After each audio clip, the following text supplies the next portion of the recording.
So one more time, to protect what you have, you buy a put. To benefit from a declining stock price, you buy a put. Think of it that way. So note down those 2 points, please. In your mind, in your paper, somewhere, wherever you do. Okay. So that's about, so now let's talk about, before we jump into column, let's do one more thing, that what are these things? So just like to buy a put, you have to buy an insurance, you have to have the house. So similarly, let's say we have a stock, Kroger. What's the price right now for Kroger? 23.90 something. 23.90? 40 or so. Okay, so we'll call it 24, stock price. Okay. So there must be a stock symbol. This is called underlying.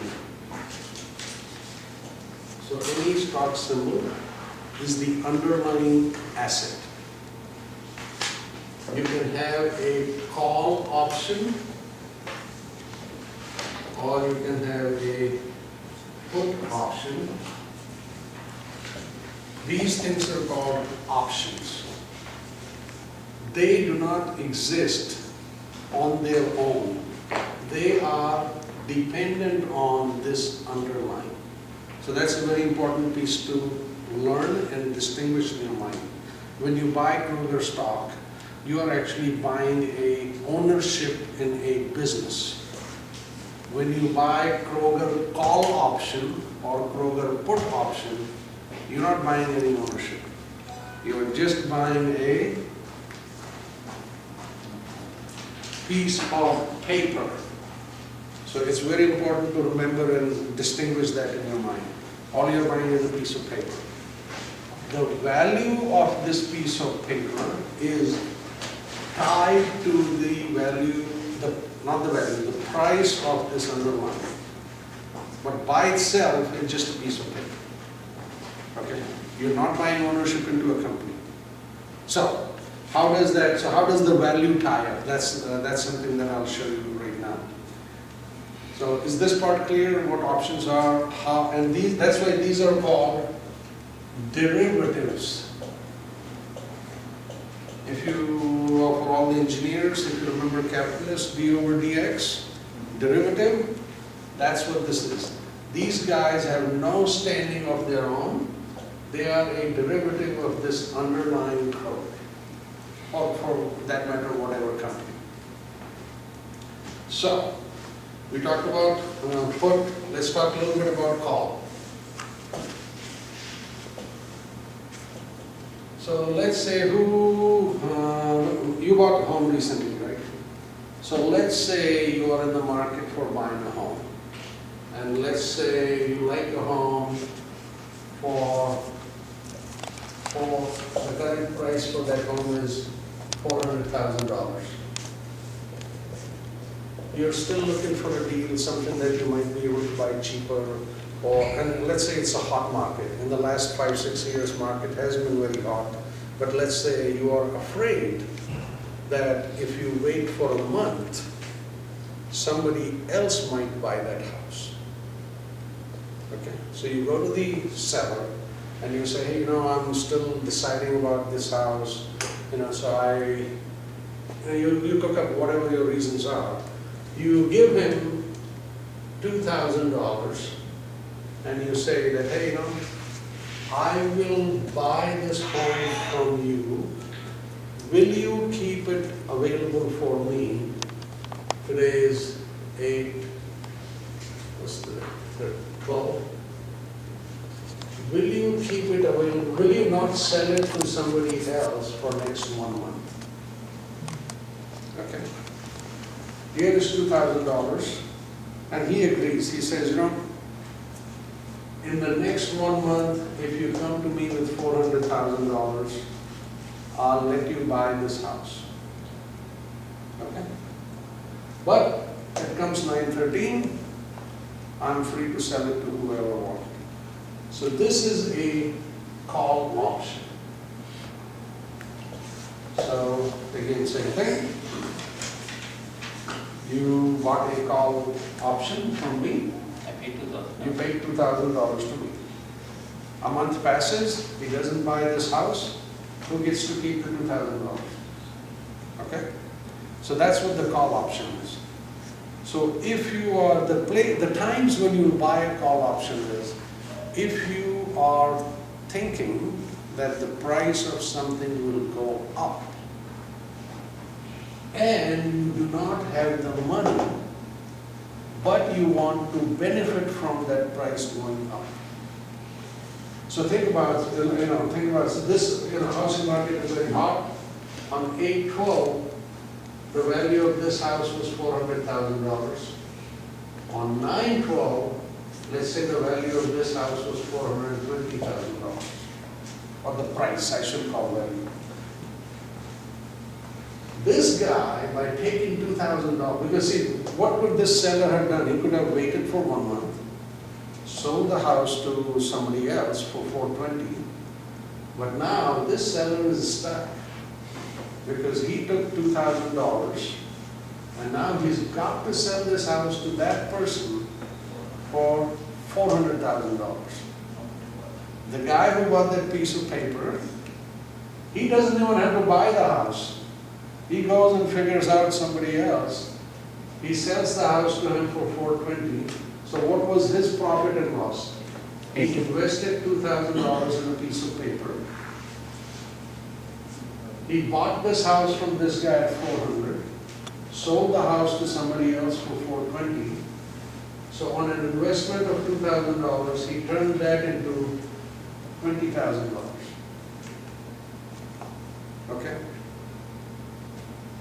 So just like put two ways, if you want to benefit from a rising asset, you buy a call option.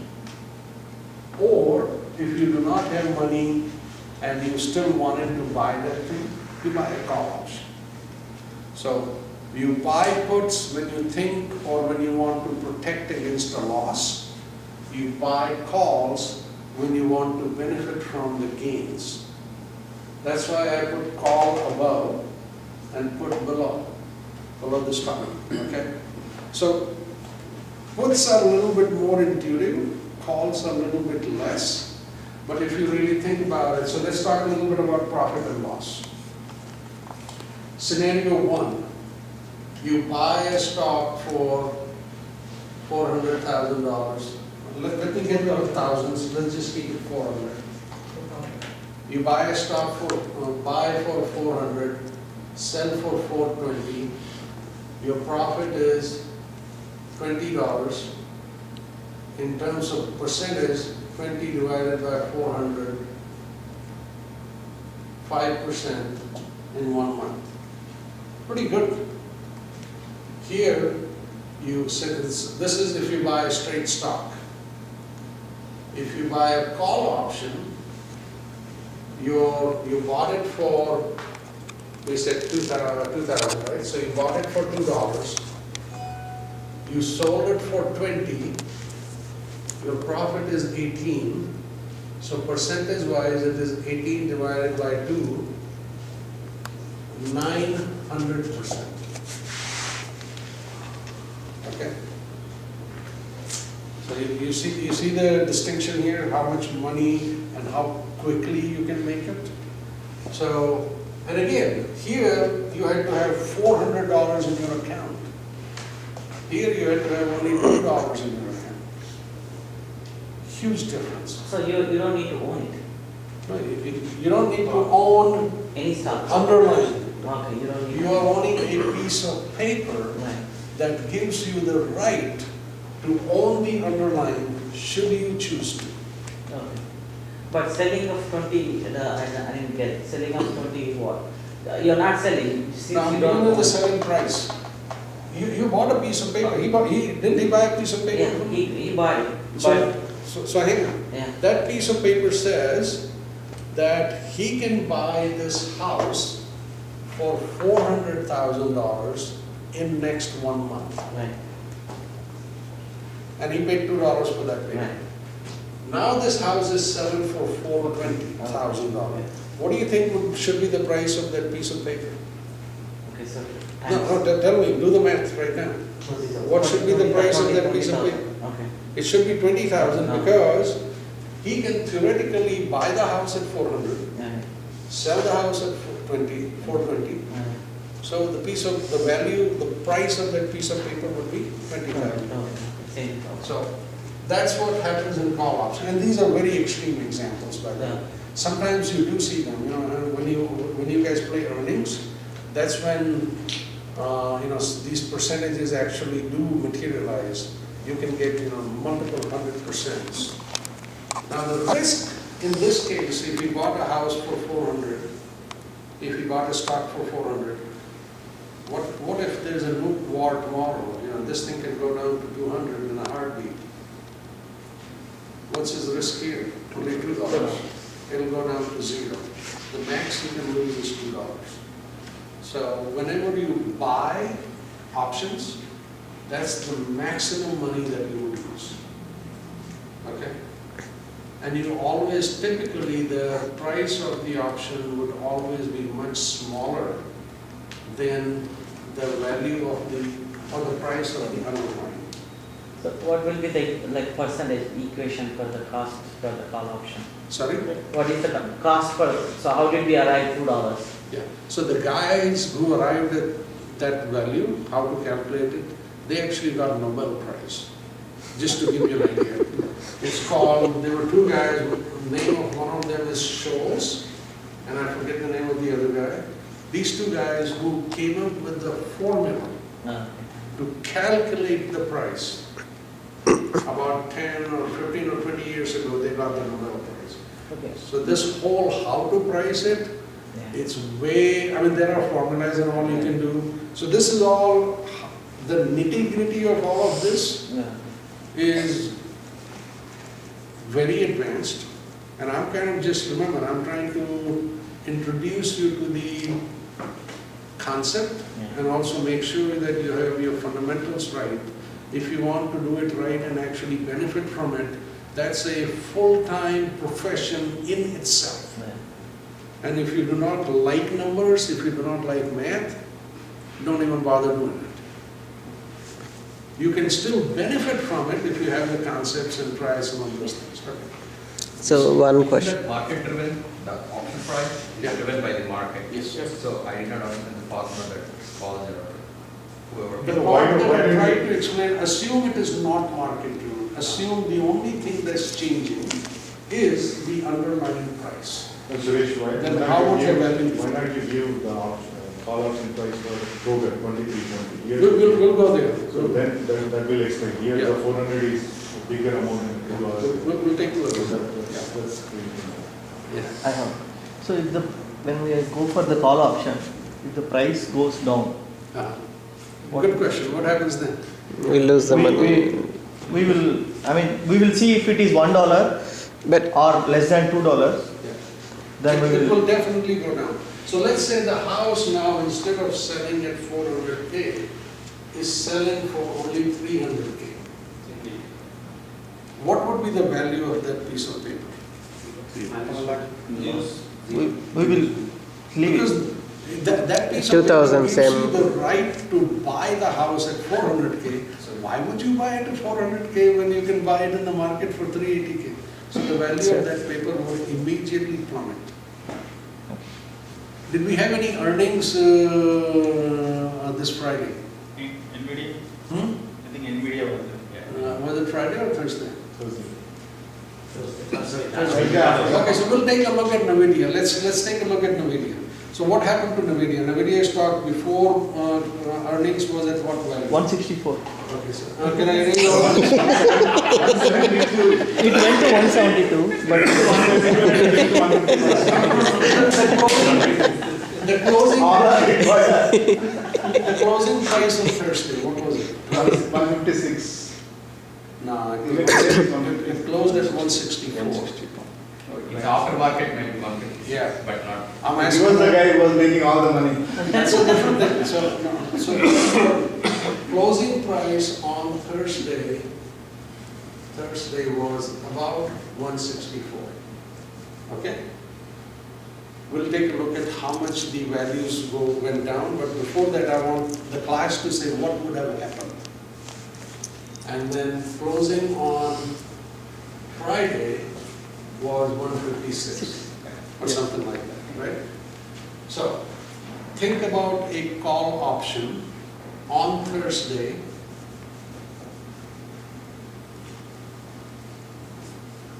Earnings are going to come out after after they close. Let's say, think of a piece of paper that gives you the right to buy NVIDIA for 164. How much would you pay for that paper? Forget about Scholl's, Black Scholl's. That's the name of the guys who, Black Scholl's formula. But think about it. So you are thinking that NVIDIA stock is going to go up, you want to benefit from it, you would have bought it, you don't have money, but you still want to benefit from it. So if I were selling you a piece of paper at 3:59 p.m. on Thursday, which says, no matter what happens in NVIDIA earnings, you can buy NVIDIA from me for $164. How much would you be willing to pay for that piece of paper? Less than 2%. Pretty close to the market price, Yeah. the piece of paper value will be. Yeah. No, give me a number. 2%. Huh? So give me a number. $3. $3. So he was willing to pay $3 for a call option. Correct? Now, Friday comes in, despite wonderful earnings, NVIDIA is still tanked, right? Even though market went up, but NVIDIA is still tanked. How much would you be wanting now to pay for a piece of paper which gives you the same right to buy NVIDIA at $164? Now you know that the price was $156. Why would I buy? Why would I buy? So in math, it will never be zero, it will be some value, let's say 10 cents. So this was on Thursday. Friday, the same piece of paper, now is only wanting to pay 10 cents for that call option. Okay? We'll go and check what really happened, but this is, so the good point here is you got this connection that the value of that piece of paper is dependent on the price of the underlying. Yesterday you were willing to pay $3.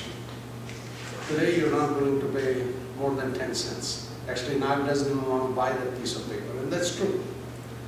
But imagine if this piece of paper wasn't only, remember what I didn't tell you was, how long does this piece of paper hold?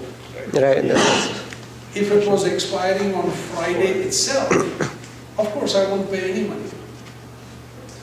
But let's say this piece of paper was all the way until December, you might be willing to pay some money. So the other thing that happens in option pricing, as you asked, prices increase with duration. The longer the option, the more the price. Prices also increase with proximity to the underlying, as the point that you mentioned, Prashant.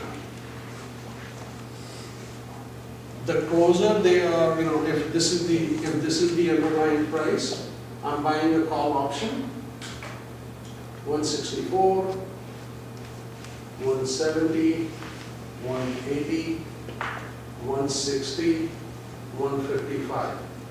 So let's say on Friday we said for 164, when the price was 164, a piece of paper that gave you the right to buy it at 164 was selling for $3. How about a piece of paper that says you can buy it at 160? How much would you be willing to pay for that? More than $3. How much? Give me a number. $2. Huh? it So will how be more much than is a three. piece of paper $4. on Thursday, which says that you can buy this stock at 160. How much would you be willing to, and you know the market price is 164. $4. The difference. At minimum $4. Well, why would I sell it to you for $4? You think I'm stupid?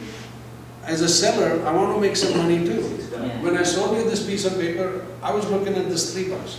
So I will, this $4, I can do it myself. Why would I sell you a piece of paper? So it will be something more than $4, but it will be something which is less than $7.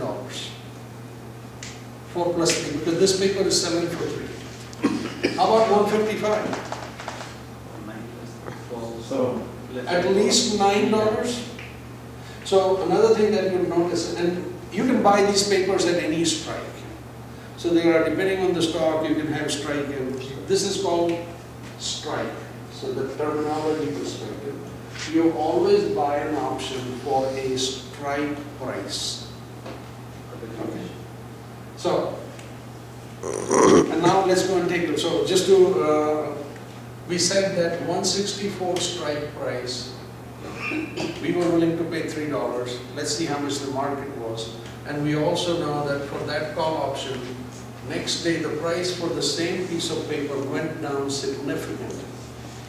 How much was your loss now in this case if you bought this? chain putting.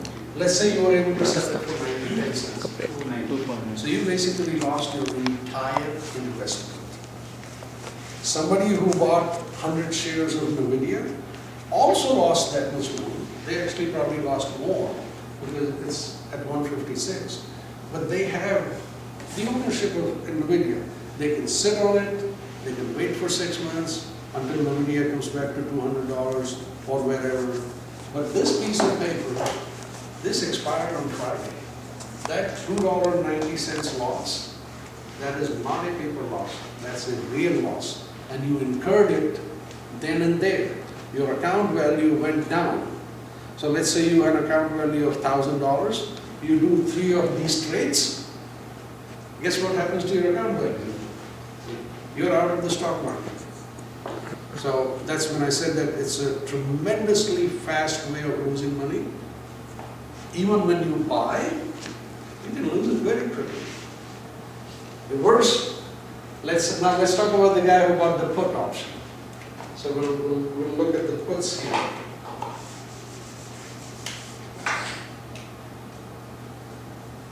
So now here, Prashant already owns the stock. He is worried, he doesn't know what will happen. He's worried about a big potential loss, so he wants to protect himself. So he buys a put. And let's imagine, generally the prices are very close at the strike. So let's imagine for now that he bought it for $3. Okay? What do you think would be the price of this put? So what put is, no matter what happens to the market, he can sell, or let me rephrase it.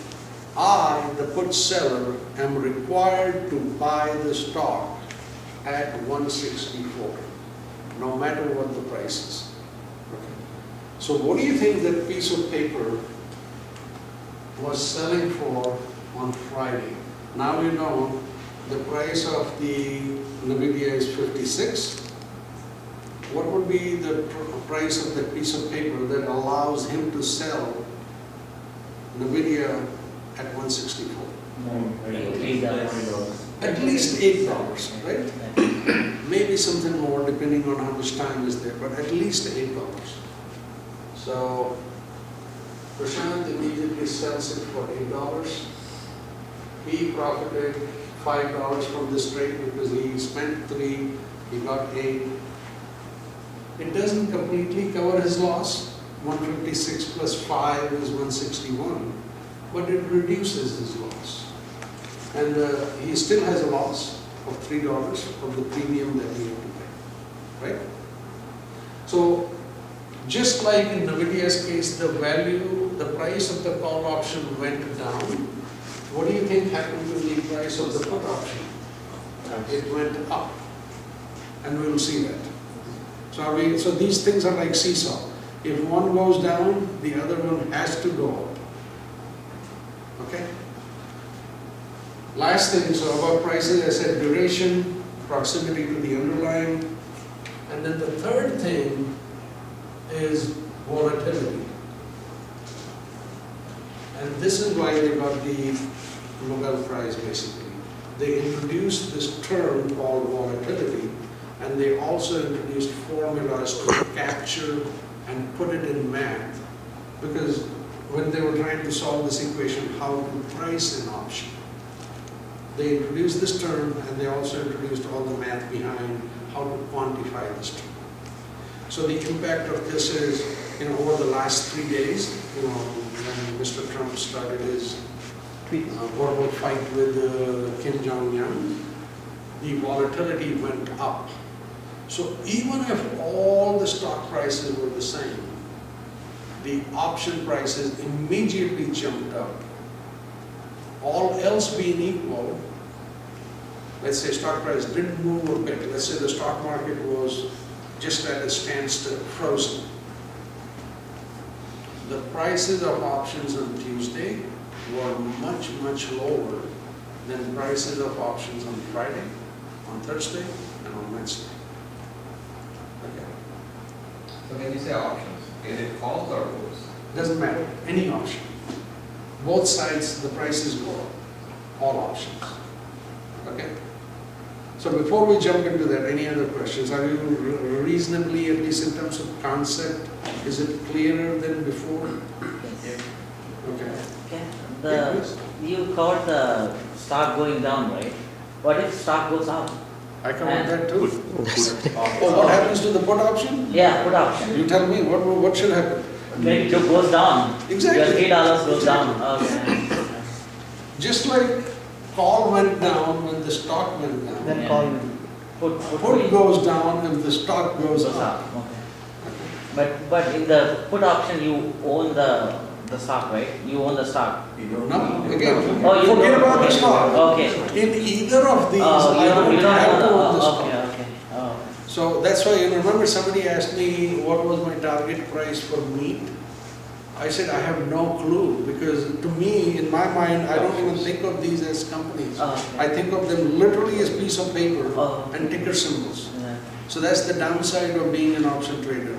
You lose sight of what the hell you're doing. No, okay, okay. To me, everything is just a 4-letter ticker symbol. Right. But combination is very powerful. If you are very good at value stocks and options, you are making. That's what I'm hoping, sir. If I get to that, then we'll all be in very great peace here. Because some of the things that I'm learning in this group about, I'm coming from, so what I'm good at is, I have no idea about stocks, I have no idea about directions, but if you give me a ticker, and if you give me a direction, I know how to help you make the most money if you're right.